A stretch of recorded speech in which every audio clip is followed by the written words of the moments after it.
Já falei milhares de vezes aqui sobre livros que vão além da literatura, que nos fazem pensar, refletir, assim como filmes, seriados e qualquer tipo de arte. Esse é o grande papel. Porém, alguns livros eles já nascem com essa força de pensamento. E esse livro que eu trarei hoje é um desses exemplos citados. Ele vem com o objetivo de fazer uma reflexão profunda sobre o sobrenatural, mas numa ótica muito racional. Curioso para saber qual é esse livro. Eu também estou muito curioso para a nossa conversa, muito ansioso, na verdade. Mas antes eu peço que você se inscreva nesse canal, curta esse vídeo se você gostou dele em específico e compartilhe com seus amigos, principalmente aquele amigo que acha que terror é algo que apenas assusta e não nos faz refletir. Vamos mudar um pouquinho esse tipo de pensamento.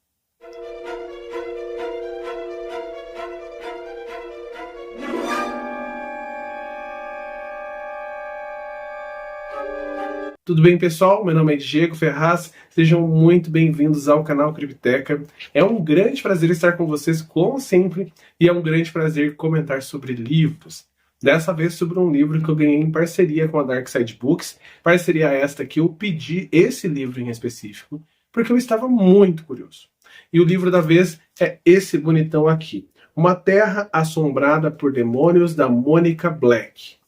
Quando eu vi que a Darkseid ia trazer esse lançamento, quando eu li a sinopse, eu fiquei completamente apaixonado, principalmente pelo ponto em que ele trazia um livro de uma historiadora falando sobre os fenômenos sobrenaturais que ocorreram pós Segunda Guerra Mundial na Alemanha. E ao contrário do que se pode imaginar, o contexto que ela vai trazer para esse trabalho não é apenas um contexto documental. Ela não vai apenas nos contar o que aconteceu, os relatos, histórias fantasmagóricas. A intenção aqui não é assustar nesse ponto. A intenção é muito mais precisa. Partindo desses relatos sobrenaturais, ela vai fazer uma reflexão profunda. Vou trazer um pedacinho do que ela escreveu aqui, citando a Hannah Arendt, sobre como estava a Alemanha pós-Segunda Guerra. De certo modo, mesmo o mais atento observador poderia ficar com a impressão de que pouco havia mudado para os alemães após a Segunda Guerra. A mais famosa dessas observadoras foi a filósofa judia alemã Hannah Arendt, que fugiu de sua terra natal em 1933, estabeleceu-se nos Estados Unidos e regressou para uma visita em 1949. O país parecia seguir como se nada tivesse ocorrido. Em nenhum outro lugar na devastada Europa, os pesadelos daqueles últimos anos eram menos sentidos e menos comentados do que na Alemanha, escreveu Arendt. E o que esse livro quer dizer com isso logo no seu prólogo? Que esse vai ser o mote de análise da Monica Black para toda essa história. Partindo dessa ideia de que pós-Segunda Guerra Mundial, num cenário completamente devastado na Alemanha, onde eles perderam a guerra, onde eles são culpados de crimes que até então eram indizíveis e impensáveis, a população não reflete aquilo que aconteceu, ou ela reflete a seu modo, mas não comenta. A população alemã então fica meio que num estado de êxtase, sem saber o que está acontecendo, devastada pela guerra, mas nunca assumindo a culpa daquilo que aconteceu. Parece que eles externalizam a culpa para outras pessoas, como se eles não estivessem envolvidos e até mesmo como se não fossem culpados, até mesmo pela omissão, que foi a grande culpa da maioria dos alemães naquele período. Muitos não estavam envolvidos, de fato, com as mortes no Holocausto. Muitos eram padeiros, marceneiros e pessoas comuns do dia a dia, assim como todos nós. Só que todos omissos a tudo que estava acontecendo ao redor, muitos vivendo muito próximo de campo de concentração, vendo as fumaças das chaminés, quando os judeus eram mortos, incinerados, e mesmo assim não havia nenhuma movimentação. Eles aceitavam passivamente o que estava acontecendo e alguns aceitavam ativamente se envolvendo. E esse prenúncio da Monica Black, contando para nós dessa sensação que eles estavam vivendo, do modo como eles reagiam a tudo que estava acontecendo, inclusive há até outra personalidade que acaba voltando para sua casa, uma personalidade que é judia, e aí ela vai comentar com seus vizinhos ali que a sua mãe faleceu num campo de concentração e o vizinho fica em choque, mas quem mataria uma senhora de 63 anos de idade? E aí ele fala, oh, morreu no campo de concentração, na guerra. Aí a pessoa interpela ela e fala, não, isso aí não existe. Ninguém morreu em campo de concentração. Isso aí é um relato que está sendo vendido aí. Então, tipo, era o nível de desligamento social e até mesmo emocional que esse grupo de pessoas tinha. Entretanto, mesmo supostamente desligados ou supostamente alheios a tudo aquilo que havia ocorrido, pelo menos essa era a sensação aparente, a Monica Black vai, através de alguns documentos, de muitos documentos na verdade, tangenciar que, naquele período pós-Segunda Guerra Mundial, aumentou muito o caso de relatos sobrenaturais.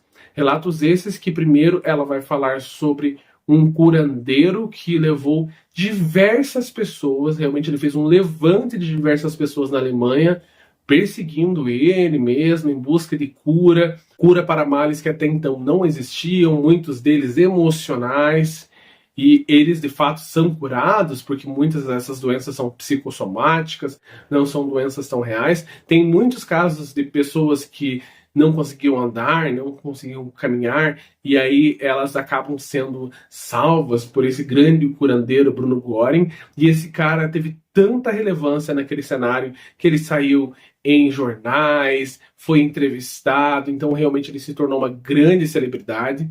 Até quando eu li, eu fiquei em choque por nunca ter ouvido falar desse cara, e ela vai pegar esse documento, principalmente cartas que eram enviadas para esse cara, para tentar entender o porquê que eles se sentiam tão doentes. Para além do óbvio, afinal eles estavam num cenário devastado da guerra, eles estavam ali com o prenúncio da Guerra Fria atormentando a todo momento, mas mesmo assim ela vai puxar para outro lado na ideia de que talvez essa busca pela cura fosse uma expiação pela culpa que eles estavam sentindo.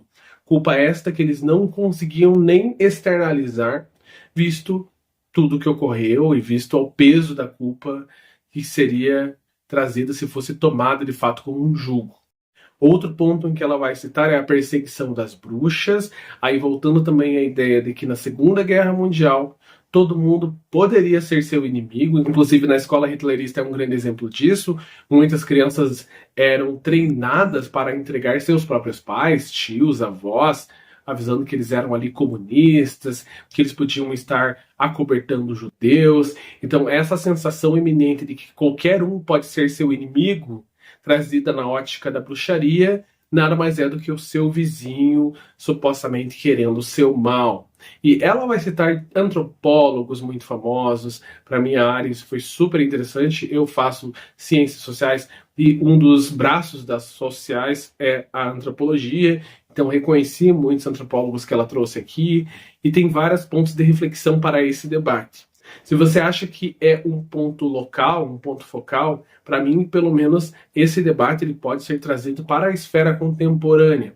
Afinal, o que é essa busca imediatista por milagres, por pastores e padres, mirins, cantores e toda essa loucura, ou até mesmo eu citei na minha crítica no Scooby, essa busca por uma suposta mudança de vida em caminhadas gigantescas e caríssimas em direção a montanhas aí, todos interpelados por pessoas messiânicas. Então, tipo, tudo dá pra gente pensar o que isso reflete sobre a sociedade. Será que nós não estamos numa sociedade que está adoecida? E o que é essa doença? E o que é esse grande furor por figuras que têm esse centro de suposto messianismo? E o risco que isso pode trazer, porque o Bruno Göring, que é trazido aqui, o Bruno Groening, perdão, que é trazido aqui, ele começa como um grande messias. Só que como todo grande messias que a gente já conhece na história, pelo menos messias desses messias modernos, proféticos, não são tão santos assim. E aí esse desencantamento com essa santidade pode levar a uma sociedade já em fragilidade para outros pontos muito perigosos. Então essa é a minha crítica desse livro. É um livro que é necessário para você que estuda história, sociologia, para você que tem interesse numa área mais acadêmica voltada para o horror, que foi esse meu interesse. É um livro muito necessário para reflexão, não só para o tempo local daquele período, mas também para o tempo contemporâneo, para trazer várias conjecturas, para você realmente analisar a tua sociedade, você mesmo, e tentar se entender um pouquinho mais. Vale muito a pena. Inclusive, eu acho que a Darkside deve trazer mais livros acadêmicos do horror. Ele é bonito por dentro também, as pessoas às vezes reclamam que eu não mostro a edição. Ele é muito bonito.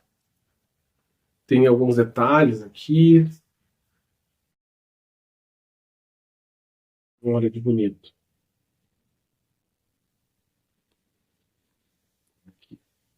E não é um livro de terror, gente. É um livro acadêmico, de fato. Então, essa é a minha crítica. Espero que vocês tenham gostado. Comentem para mim o que vocês acham desse livro, caso vocês tenham lido.